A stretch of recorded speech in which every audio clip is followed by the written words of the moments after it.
ഇവിടെ മോല് കണ്ടോ, ഇതാ ഹൈലൈറ്റ്. എന്തിനാടാ കൊന്നിട്ട്? ഇയാളുടെ മകളും നമ്മളെ പോലെ തന്തയില്ലാതെ വളരാണ് ഉദ്ദേശിച്ചാണ്, എന്നെ തന്നെ ഉദ്ദേശിച്ചാണ്, എന്നെ മാത്രം ഉദ്ദേശിച്ചാണ്. നമ്മൾ അനാഥരാണ്, പക്ഷെ ഗുണ്ടകളല്ല. സാർ ഇങ്ങനെ മനസ്സാക്ഷിയില്ല സംസാരിക്കരുത്.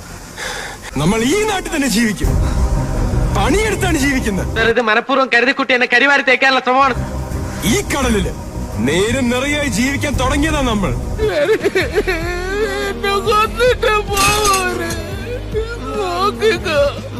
നിന്നൊക്കെ ഗുരു കൊണ്ടുപോകണ. വിട്ടേക്ക് സാറേ. നന്ദി, നമസ്കാരം.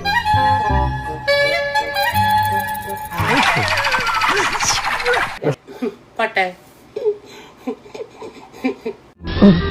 ഒരു കയ്യബദ്ധം നാട്ടിൽ. പിന്നെ ഞാൻ പോയിക്കോട്ടെ. തീർച്ചയായിട്ടും കാണാം. അതെ കാണണം.